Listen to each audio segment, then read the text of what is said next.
semuanya,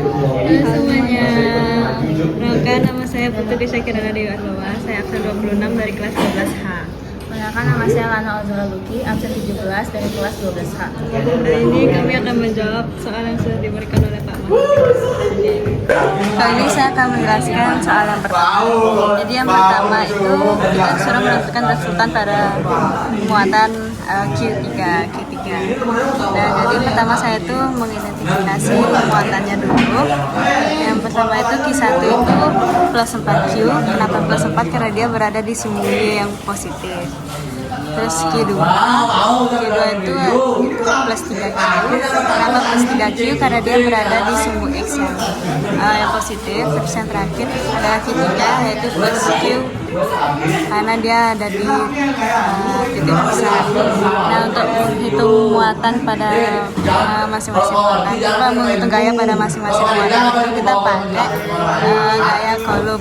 Itu caranya itu K dikali KA dikali QB per R2. Terus dimasukkan saja. Di sini gaya muatan satunya mendapatkan hasil 4K Q kuadrat per A kuadrat. Terus di gaya muatan 2 itu dapat hasilnya itu 3Q ya 3K Q kuadrat per A kuadrat. Karena posisi mereka itu tegak lurus, jadi kita bisa menggunakan rumus Pythagoras. Nah, terus dapat hasilnya itu 5K Q kuadrat per A kuadrat. Halo semuanya, jadi sekarang saya akan menjelaskan mengenai soal nomor 2, yaitu mengenai muatan positif dan muatan negatif. Dimana yang pertama yaitu ada muatan positif. Muatan positif itu akan menolak positif lainnya. Jadi jika ada muatan uji positif lain yang ada di dekatnya, maka uji positif tersebut akan terdorong menjauhi muatan positif lainnya.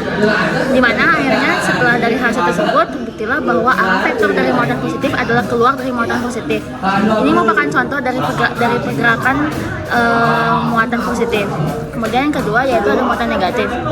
Muatan negatif akan menarik muatan positif lainnya. Jika ada muatan uji positif di dekatnya yang sekitaran muatan negatif, muatan uji itu akan bergerak mendekati muatan negatif.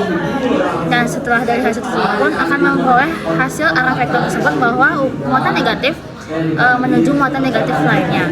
Ini adalah simulasi gambar bagaimana arah vektor dari muatan negatif. Sekian penjelasan kami berdua mengenai soal yang telah diberikan oleh Pak Mahar. Sekian dan terima kasih.